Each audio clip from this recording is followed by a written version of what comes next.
Hakimi, Achraf, avec le trophée d'homme du match. Magnifique ambiance. Qu'est-ce que vous ressentez là? C'est incroyable, c'est une fête exceptionnelle et c'est fort ce que vous vivez. Ouais, c'est incroyable. On voit l'ambiance, les supporters. Et on a travaillé beaucoup pour ce moment. On est très contents. Et beaucoup de gens n'ont pas cru en nous qu'on va arriver. Nous, on a travaillé beaucoup, on a une équipe, on a une famille. On mérite ce moment. Et tous les supporters, tous les Parisiens, notre famille, tout le monde qui l'a soutenu. Nous, et les moments difficiles, on est très contents, on est fiers de ce match. Le papa de cette famille, c'est Luis Enrique. Vous lui devez beaucoup aussi. C'est incroyable ce qu'il a réalisé cette saison. Oui, il a fait incroyable. Depuis qu'il est arrivé à Paris Saint-Germain la dernière année, il a créé une grande équipe. Il y a beaucoup de travail derrière de tout ça et c'est un génie. Ce sera l'Inter en finale comme un symbole pour vous. Qu'est-ce que ça vous inspire? Oui, ça inspire la motivation. On voulait aller là-bas. On sait qu'on va jouer à l'Inter, c'est une grande équipe, on a vu hier. Et c'est caractéristique. Maintenant, on devait profiter du moment et après, on va bien travailler et on va préparer bien les matchs, la finale qu'on voulait gagner. Vous allez faire la fête quand même là dans le vestiaire? Ouais, moi c'est le vrai entre nous, entre la famille, on mérite tout ça. Merci Achraf, félicitations et bravo pour votre but aussi. Juste un mot sur le but quand même. C'est un but d'attaquant. Ouais, non, j'ai vu que le ballon, je ne me rappelle pas si c'était Kouara ou Bradley qui l'a donné derrière. Après, j'ai anticipé à Thomas Partey, j'ai donné à Ousmane, il m'a donné encore. J'ai vu que j'étais devant la porte, j'ai frappé, il a rentré et merci. Magnifique, bravo, félicitations. Allez fêter ça, vous le méritez, merci. Magnifique comme ces images également de Donnarumma qui a été l'autre grand bonhomme du match parce que il a fait des arrêts absolument extraordinaires aussi bien en première période qu'en seconde période. Donnarumma c'est l'homme pour moi de cette Ligue des Champions depuis la phase à élimination directe. C'est lui qui a qualifié le PSG pour moi en quart et en demi. Et même contre Liverpool, on peut remonter même avant. Donc quelle chance de l'avoir au bon moment, au meilleur niveau, au bon moment. Aujourd'hui, il leur permet de ne pas douter en fait. Il leur permet de ne pas douter, de ne pas avoir à gérer une situation où le match où les compteurs sont remis à zéro. Donc il a une grosse partie à lui et bravo, franchement bravo. On aura le temps de se projeter sur la finale contre l'Inter et ce soir et dans les semaines qui viennent. On rappelle la date, ce sera le 31 mai, mais dans un premier temps, profitons de ce moment et on va revivre également les moments forts de ce match. Vous voyez, il y a la Tour Eiffel qui scintille. Elle scintille toujours à 23h, je crois. Non, toutes les 5 premières minutes de chaque heure. Voilà, donc c'est normal qu'elle scintille. C'est pas pour la victoire du PSG qu'elle scintille, mais on va dire que le timing est bon. Ils auraient pu la mettre aux couleurs du PSG pour une finale de Ligue des Champions quand même.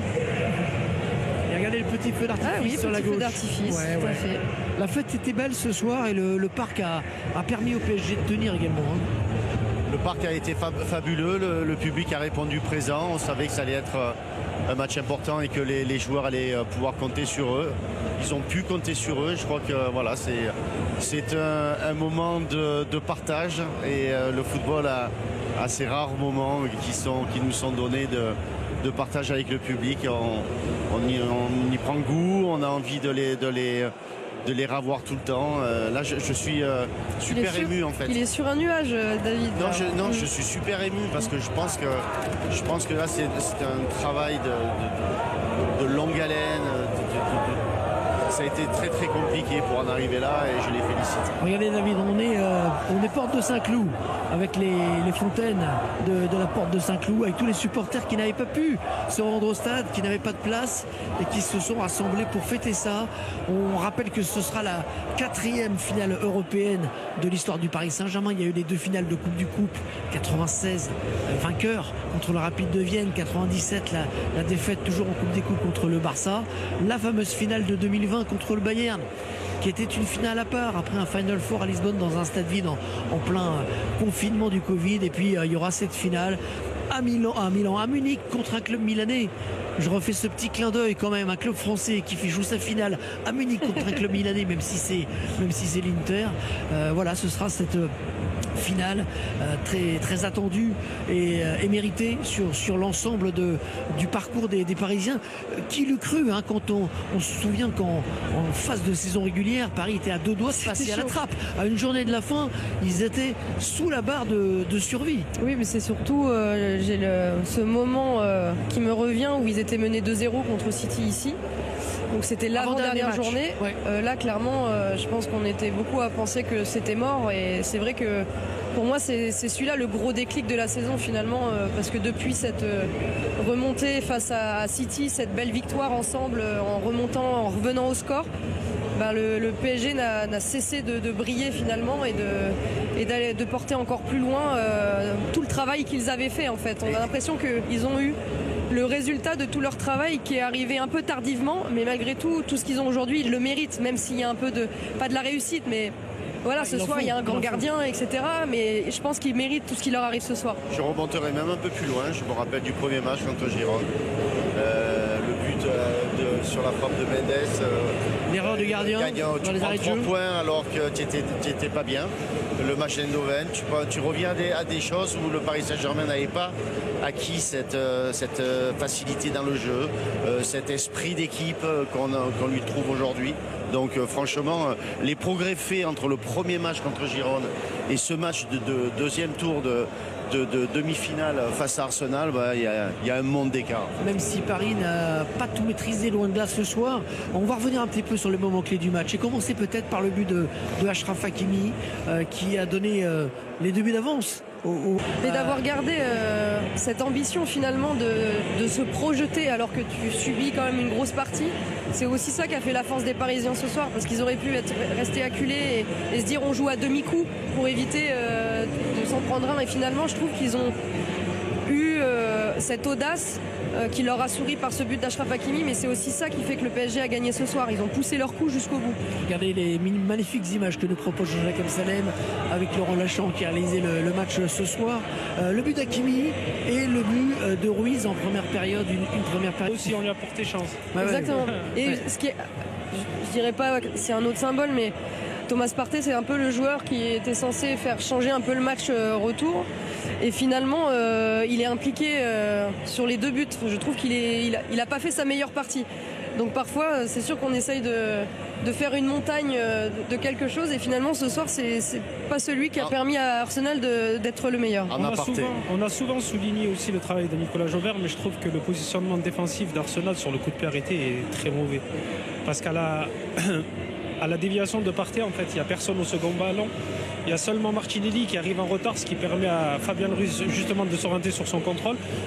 Et c'est dommage. En tout cas, on a vécu un bon match. Je ne m'attendais pas à un match autant ouvert. Pour être honnête avec vous, au début du match, je ne pensais pas que le match présente tout ce qui a bien marché au Paris Saint-Germain ce soir. Et puis sur ce but, je trouve que la symbolique elle est énorme d'une équipe qui a beaucoup subi et qui marque sur sa première occasion. C'était plutôt l'inverse pour le Paris Saint-Germain qui avait des occasions, qui ne les concrétisait pas et qui se faisait avoir dans les dernières minutes. On se souvient du match contre l'Atlético de Madrid, celui contre Liverpool. Ça aussi, ça marque la progression de Paris, Sidney. Ça marque la progression, une équipe qui a mûri, oui.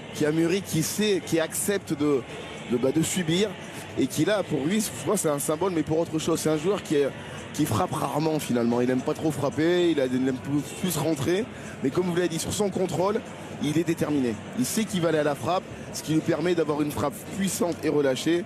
Après le brin de réussite, Saliba qui l'a dévié parfaitement.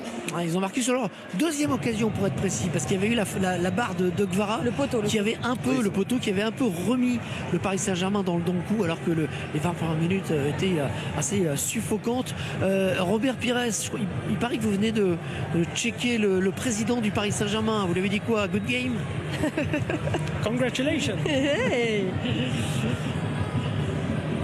On a perdu. Il n'avait pas son oreillette. Vous m'entendez, Robert? Ouais, je vous entends. Ouais. Il est vous avez croisé Nasser Al-Khelaifi? Je viens de le croiser, ouais. Bon, je l'ai félicité. Ça a été dur, mais je l'ai félicité. Ah voilà, on a l'image. On a l'image. Bravo, hein. Il a l'air en dépression, Robert. Ah mais ouais, non mais là...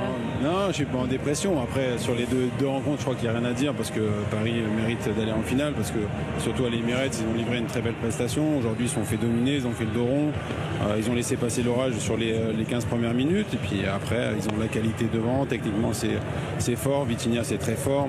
Ruiz, vous l'avez dit, son but qu'il met, il est très beau. Donc voilà, dans l'ensemble, je crois que Paris mérite largement d'aller à Munich et d'affronter l'Inter. Mais en tout cas, je suis très content de la prestation d'Arsenal par rapport à ce qu'ils avaient fait au match aller. Aujourd'hui, ils ont montré un autre visage. On a vu qu'ils étaient capables de mettre en danger un peu cette défense parisienne. Et puis, vous l'avez dit et souligné, s'il n'y a pas un grand Donnarumma, je ne suis pas sûr que Paris aille en finale. Mais c'est comme ça, quand on veut aller en finale et quand on veut gagner. Salut à tous les passionnés de foot. Aujourd'hui, on revient sur un match historique. Le PSG s'est qualifié pour la finale de la Ligue des Champions en battant Arsenal 2-1 au Parc des Princes. Une performance impressionnante qui mérite qu'on s'y attarde. C'est parti. Micro, rappelons le contexte. Après une victoire 1-0 à l'aller à Londres grâce à un but d'Ousmane Dembélé, le PSG avait une légère avance. Mais rien n'était joué, et Arsenal comptait bien renverser la situation au retour. Micro, dès le début, Arsenal met la pression. Mais à la 27e minute, Fabien Ruiz récupère un ballon à l'entrée de la surface et envoie une frappe puissante du gauche. 1-0 pour Paris. Micro, en seconde période, le PSG continue sur sa lancée. À la 72e minute, après une belle combinaison entre Kvaratskhelia et Doué, Hakimi conclut parfaitement. 2-0 pour le PSG. Micro, Arsenal ne baisse pas les bras. À la 76e minute, Bukayo Saka réduit l'écart avec une belle action individuelle. Mais malgré leurs efforts, les Gunners ne parviendront pas à égaliser. Micro, mention spéciale à Gianluigi Donnarumma, impérial dans les buts avec plusieurs arrêts décisifs. Fabien Ruiz et Hakimi ont également été déterminants, tout comme Kvaratskhelia, très actif sur son aile. Micro, cette qualification marque la deuxième finale de Ligue des Champions de l'histoire du PSG. Une performance d'autant plus remarquable que l'équipe évolue sans Kylian Mbappé cette saison. Luis Enrique a su créer une équipe solide et cohérente.